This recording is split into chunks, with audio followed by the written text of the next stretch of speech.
dia. Bom dia, 18 de abril. Hoje, além de muitas coisas que são comemoradas, é também comemorado aqui no Brasil o Dia do Amigo. Olha que beleza! Eu sou seu amigo, estamos tanto tempo juntos, sou seu amigo, Mariana. Mas é um privilégio brasileiro também, porque no mundo, o dia mesmo do amigo é no dia 20 de julho, porque quando o homem chegou à Lua, um argentino mandou cartas para 4.000 países, dizendo em vários idiomas: puxa, se a gente chegou à Lua juntos, com amizade, a gente pode chegar em vários outros lugares do mundo. Aí depois disso, a ONU, vamos fazer o Dia do Amigo do Bem-Estar, vamos criar outros dias do amigo. Todos os Falei dias. só de 3, mas nós temos todos os dias para fazer isso, né? Todos. Feliz Dia do Amigo, Mari. Pra você também, Fê. Pra você também, que tá vendo a gente em tantos lugares. Amizade longa já, né? Muito. Pois 7 é. anos de amizade, mais de 7. E hoje aqui no Bem-Estar a gente vai falar sobre varizes. Muita gente acha que varizes é uma questão estética, mas não é não, viu? Conforme vai avançando a doença, que a gente chama de insuficiência venosa, nos estágios finais abre até mesmo ferida na perna. Olha, para não chegar a esse ponto, a cirurgiã vascular doutora Lígia Caum e o nosso consultor e ginecologista doutor José Bento estão aqui para dizer o que é mito e o que é verdade com relação às varizes. O salto alto, por exemplo, gente, está liberado. Ah, e tem mais. Dá para ter pele de artista de cinema. Você vai conhecer as últimas novidades para queimar aqueles vasinhos na região do colo e também ao lado do nariz. Afinal, por que eles surgem? Você tem dúvidas? Você tem varizes? Você tem vasinhos? Quer mandar foto pra gente? Quer mandar sua questão? Escreve pra cá, usa a hashtag Você no Bem-Estar ou liga para 4002-2884. E pra gente começar, a Valéria Almeida vai mostrar que muita gente que tira varizes reclama porque elas podem voltar. Vamos dar uma olhada na reportagem. A Gilvanete passou anos trabalhando assim, em pé, numa cozinha. Com o tempo, as pernas começaram a apresentar sinais de que havia algo errado. Era mais aqueles vasos, mas ardia, queimava, sabe? Já incomodava eles. Mesmo incomodando, ela desprezou os vasos e os nós, que já eram varizes, por achar que se resumia a uma questão apenas estética. As varizes são veias dilatadas, que não estão conseguindo fazer a sua função, que é tirar o sangue de baixo e ir para cima. No estágio inicial, a única preocupação realmente é estética, porque nem dor não causa. Mas conforme vai avançando a doença, que a gente chama de insuficiência venosa, nos estágios finais abre até mesmo ferida na perna. No caso da Gilvanete, as varizes levaram a trombose e muita dor. Quando me dá uma crise, trava as pernas. É uma cãibra, é tipo uma cãibra muito forte. E se dá numa perna, a outra fica sem equilíbrio. Em 2007, ela fez a primeira cirurgia para a retirada das varizes. Por causa da quantidade de medicamentos e de várias internações, ela chegou a pesar 115 quilos, o que prejudicou ainda mais a circulação do sangue no organismo. Há inúmeros fatores de riscos para o desenvolvimento de varizes. O primeiro é a hereditariedade. O segundo fator de risco importante é ser mulher, porque o nível hormonal, a variação hormonal da mulher, com ciclo menstrual e outras coisas, fazem com que as paredes das veias fiquem mais fracas e então predispõe a ter mais varizes em mulheres. Outra coisa que predispõe: obesidade, sedentarismo. Tinha vezes que eu ia para o hospital 2, 3 vezes por semana. Tomar remédio para aliviar a dor, para aguentar trabalhar no dia seguinte. Para controlar a situação, ela fez cirurgia de redução de estômago, perdeu 36 quilos e se submeteu a outras operações para retirar varizes. No total, foram 4. Varizes não tem cura. O que o cirurgião vascular faz é controlar o problema. Além da paciente ter sido bem operada, ela precisa rigorosamente se cuidar e fazer atividades físicas, não ficar muitas horas na mesma posição, usar a meia elástica recomendada para ela. Aí sim a gente consegue garantir um resultado mais duradouro. Hoje, a Gilvanete segue uma rotina de cuidados e está afastada do trabalho. Hoje eu faço fortalecimento de músculo, que ajuda muito. Caminhada me ajuda muito também. Não fico sem a meia. A meia, ela me dá um alívio muito grande. A vida é a saúde agora. Lutar por ela. Isso aí, Gilvanete, estamos junto com você, hein? Vamos logo começando aqui, esclarecendo mitos e verdades sobre varizes, doutor Zé Bento. Primeiro deles, a primeira questão: varizes é uma doença de mulher? Não, não é doença de mulher. Olha, quer ver? Eu até mostro. Não, brincadeira. Mas eu tenho um pouquinho de varizes, sim. Faço minha atividade física, não posso engordar, porque senão pioram as varizes, e uso meia elástica, principalmente quando vou fazer alguma cirurgia, ficar muito tempo de pé, e quando vou fazer viagens longas, de avião principalmente, você tem que usar a meia elástica. Agora, por que a mulher tem mais? Por causa dos hormônios. Os hormônios realmente levam uma vasodilatação à progesterona e aumenta a capilaridade, o estrogênio aumenta a capilaridade desses vasos. Além disso, a mulher tem menos músculo do que o homem, porque o que faz você não ter as varizes é um coração que você tem na batata da perna. Esse coração que você contrai conforme você... Por isso que a Giovanete falou que estava fortalecendo os músculos. Exatamente, ela está fortalecendo o coração da batata da perna. É isso que precisa. Tem dúvida do nosso auditório virtual? A primeira participação de hoje é da Carla. Musculação pode colaborar para o aparecimento das varizes? Pode aumentar as varizes, doutora Lígia? Bem, a musculação, na verdade, ela é, Mariana, um exercício que, inclusive, como o doutor José Bento falou, que fortalece a musculatura da batata da perna, do nosso coração. Então, a musculação em grau moderado, né, desde que não seja uma musculação de halterofilismo, uma musculação exagerada, ela não irá causar varizes. Muito pelo contrário, ela irá beneficiar e diminuir bastante a incidência da doença ao longo do tempo, mesmo com fatores genéticos. O exercício físico, ele é indicado. Tem mais uma dúvida. Vamos ver agora quem é que está mandando pra gente. Fê, dá uma licencinha. Vamos ver. Salto alto e subir escadas agravam o quadro?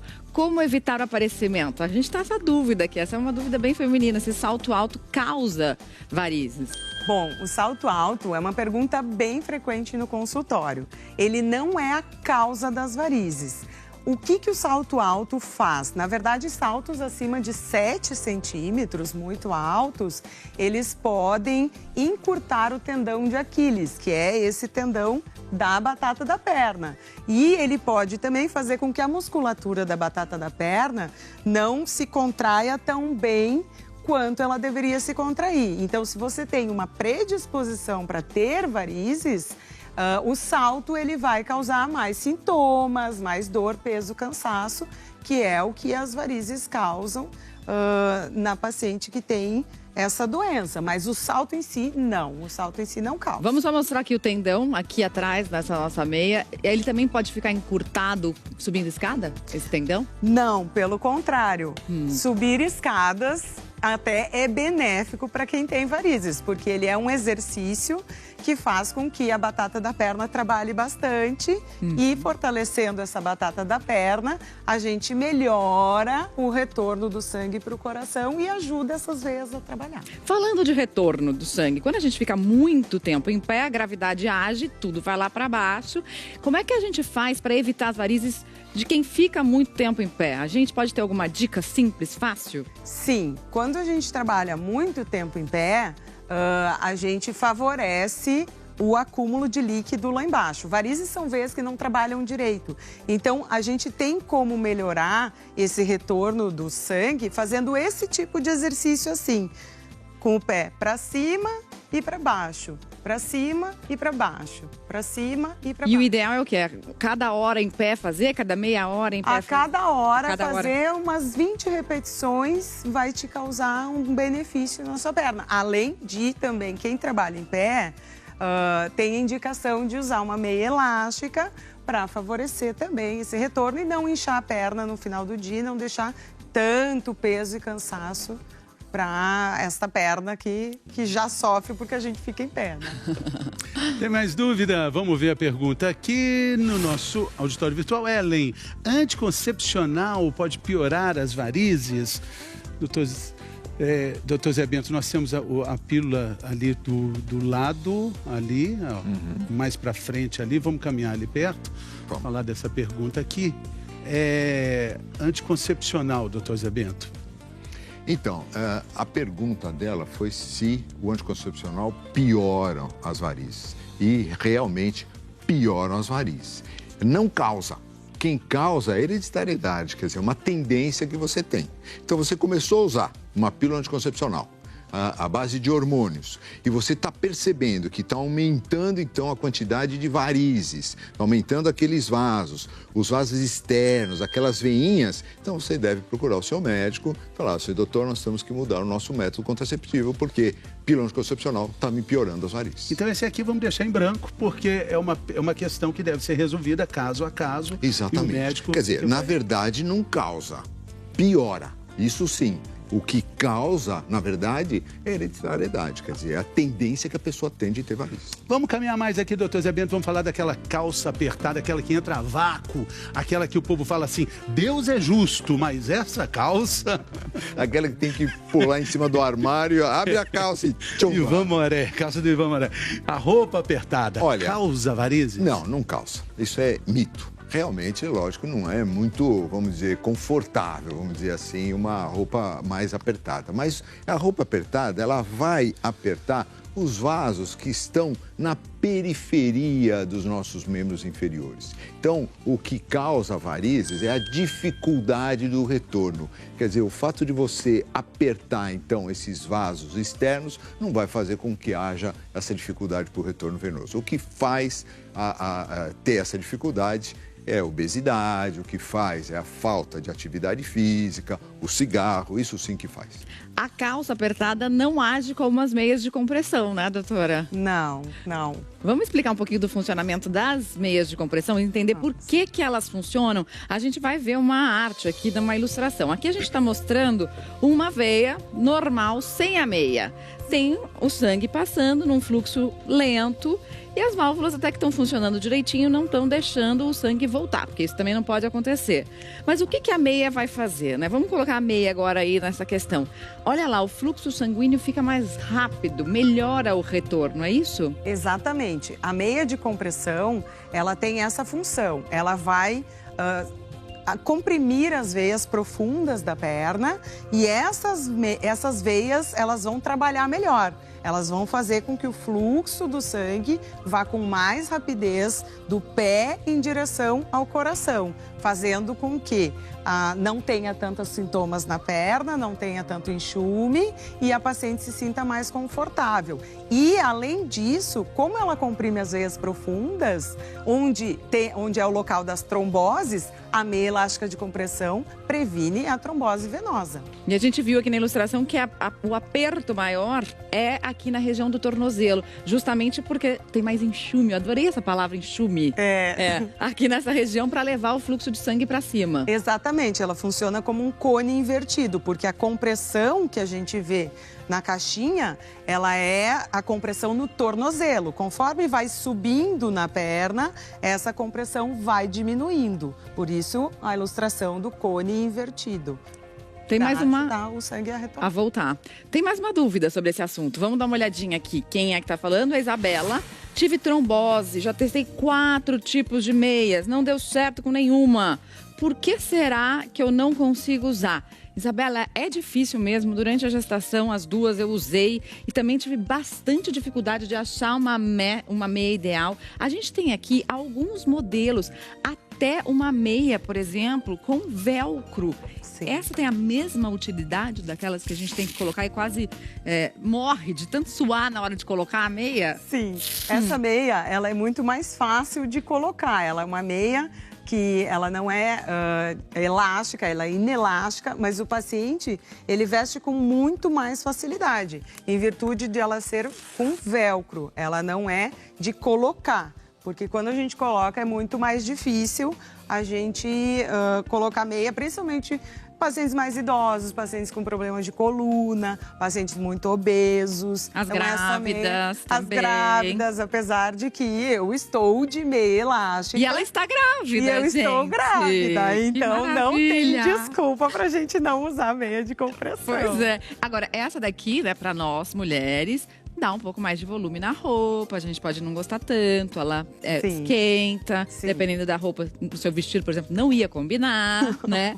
Aí tem essa daqui, outra com zíper, também nunca tinha visto isso. Sim, sim. A função dela é semelhante à meia com velcro, né? O paciente vai colocar o pé aqui E logo depois ele vai fechar com o zíper, vestindo a meia totalmente, né?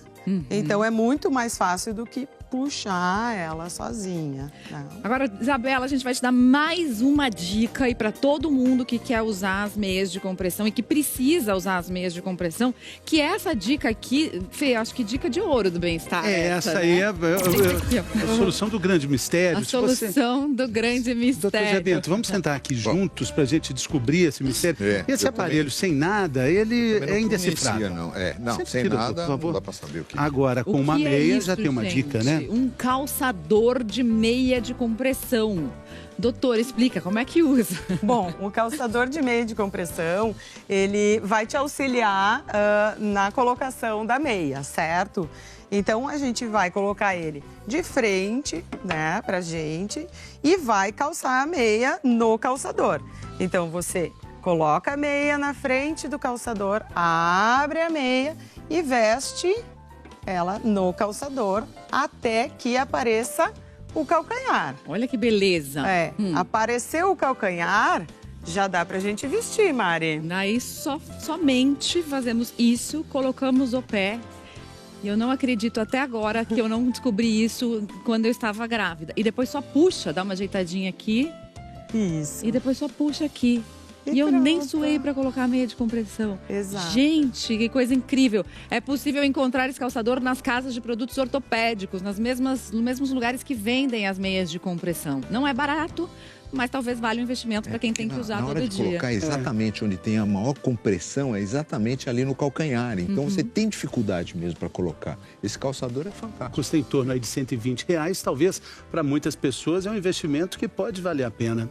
Daqui a pouco a gente vai falar sobre aqueles vasinhos que aparecem em algumas regiões da pele, no canto do nariz, em outros lugares também. Vasinhos vermelhos. Será que eles podem virar varizes? Vamos falar sobre isso daqui a pouco, depois do intervalo.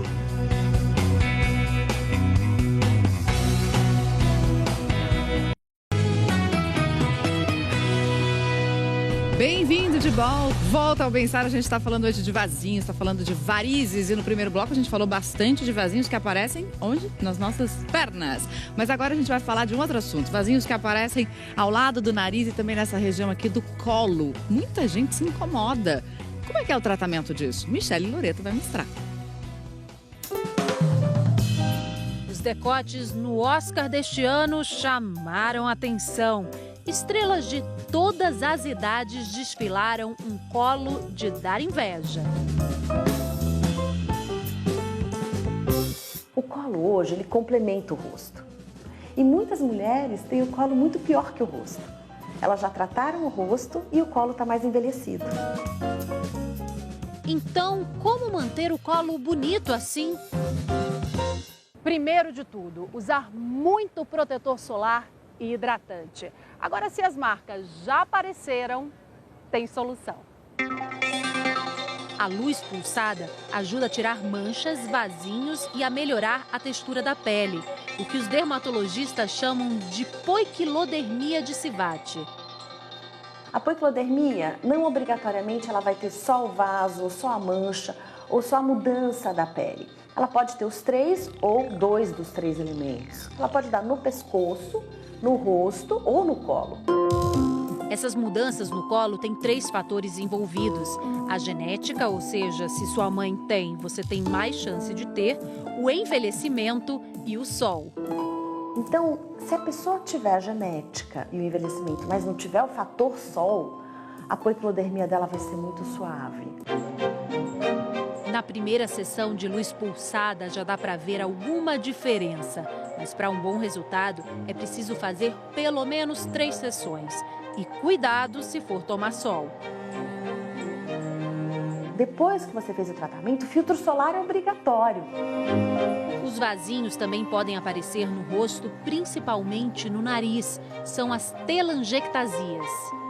E esses vasinhos surgem por causa da genética com o envelhecimento e nas pessoas que têm rosácea. E para eles também existe solução. Os médicos usam a tecnologia da luz pulsada com laser. Quando o vaso é mais marcado, mais delimitado, o laser é uma boa opção, tá certo? Você segue o trajeto dele e vai um a um tratando.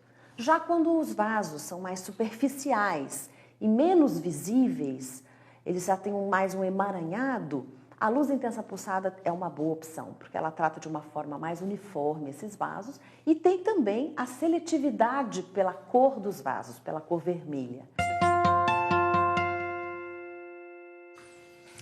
Muito bem, pergunta da internet, vamos ver a dúvida aqui. A Keila, eu tenho muitos vasinhos. Qual a diferença entre os vasinhos e as varizes? Doutora, esses vasinhos que aparecem no nariz e no colo, eles são os mesmos, né? Exatamente. Mas qual a diferença deles, como pergunta a Keila, para as varizes? Então, as varizes, elas são veias que estão dilatadas e tortuosas e que não trabalham mais como deveriam trabalhar.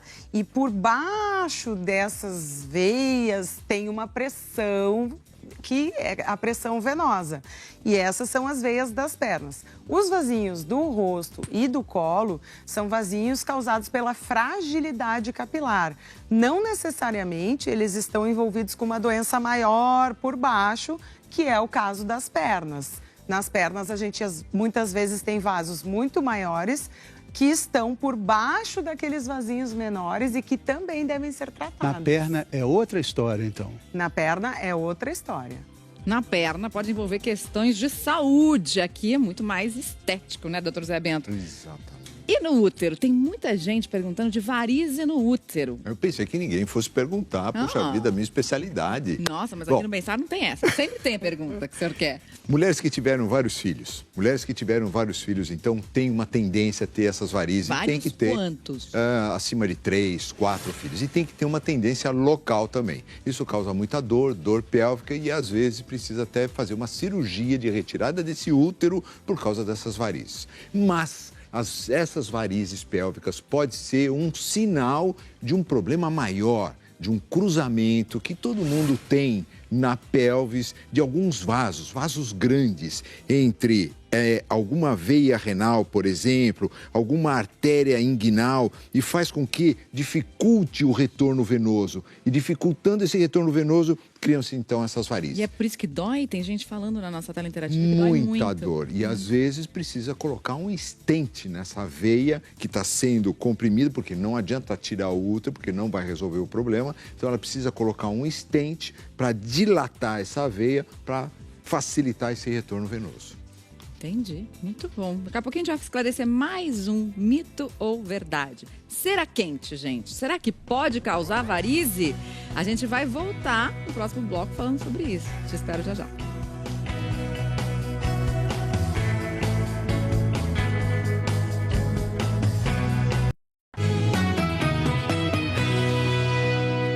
Bem-vindo de volta ao Bem-Estar. Agora é hora do G1 em um minuto.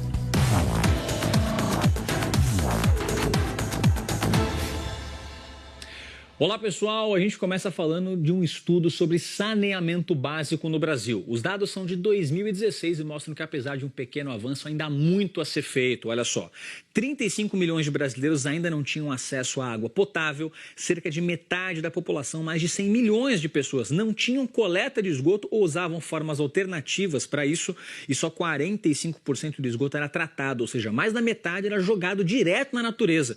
Lembrando que o Brasil se comprometeu a fornecer acesso à água e esgoto para toda a população até 2030. E em Agudos, no interior de São Paulo, o teto do refeitório de uma escola municipal desabou hoje de manhã. Segundo as primeiras informações, 17 vítimas foram socorridas, a maioria crianças. Segundo a unidade de atendimento ali que pegou essas vítimas, os ferimentos são leves. Essa escola é um berçário que atende crianças de até 3 anos. Várias equipes dos bombeiros foram para lá e a gente está acompanhando. E para terminar, a gente fala de saúde com uma lista de 5 avanços em pesquisas sobre câncer. Entre esses avanços estão uma vacina brasileira que ajuda no combate ao câncer de pele e um remédio que pode ajudar a diminuir a dor da quimioterapia em alguns tratamentos. Lembrando, tá tudo em testes, mas é uma esperança, né, Mari Fê? Sem dúvida, Cauê. Muito obrigada pelas informações. Se tiver mais alguma outra informação sobre esse desabamento nesse berçário, por favor, avisa a gente, tá bom? Pode deixar. Obrigada, Cauê. Bom trabalho para você. Até.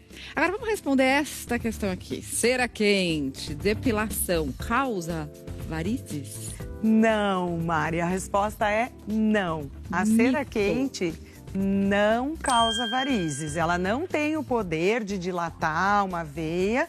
Varizes é uma doença hereditária, uma doença genética. E a cera quente não é um dos fatores que vai fazer com que você tenha mais varizes. Então, pode depilar a perna bem tranquilo. Bom, o doutor Zé Bento, quando chegou, perguntou se a doutora Lígia estava usando meias de compressão. Ela está grávida. Exatamente. A gravidez, ela proporciona esse problema, doutor Zé Bento? Mas demais, Fernando. Por quê? Porque a grávida aumenta o volume sanguíneo. Aumenta, às vezes, em 50% a quantidade de sangue. Além disso, tem o próprio nenê, que força a veia cava, que é responsável pelo retorno venoso dos membros inferiores, forçando a veia cava, aí há aquela compressão e aí aumento do edema, do inchaço, dores nas pernas. Então, toda grávida deve fazer uma atividade física, deve caminhar, deve evitar momentos muito parados, assim, por exemplo, no avião, ou quando ela vai fazer uma viagem muito longa, ela deve a cada 100 quilômetros, 150. Sobre alimentação, inclusive, Bruno Sacaúi vai mostrar pra gente o que faz e o que não faz sentido no assunto gravidez e alimentação.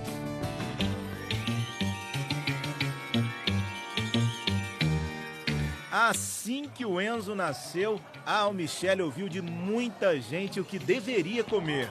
Frutas, bastante verduras, legumes.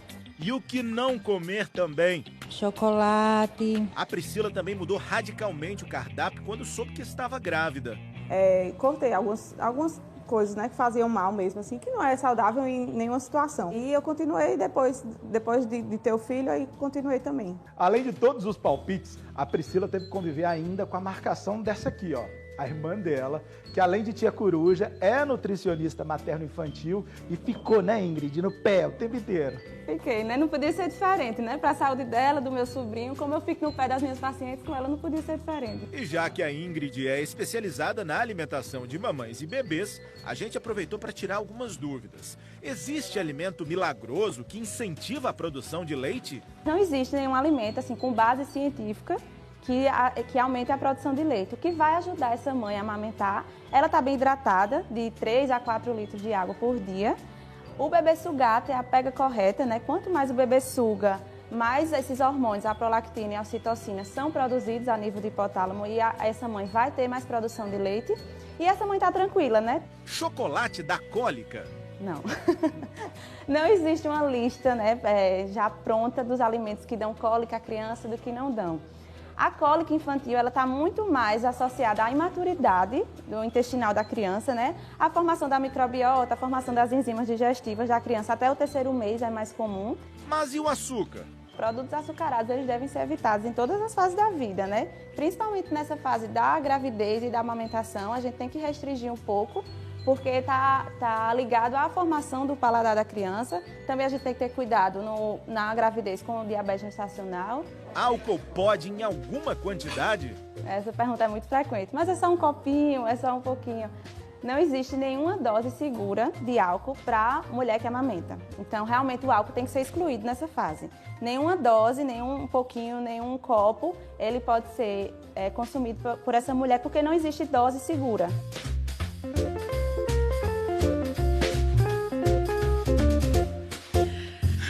Tanto não existe doses seguras que até a nossa perna que caiu, mas não teve jeito. Daqui a pouquinho a gente vai arrumar. Globoplay. Doutor Zé Bento, muito obrigado pela presença. Quase pai da noiva pela segunda vez. Tá chegando. E doutora Lígia, quase pai do Fred Caon, mais um gremista, quase mãe do Fred Caon. Aliás...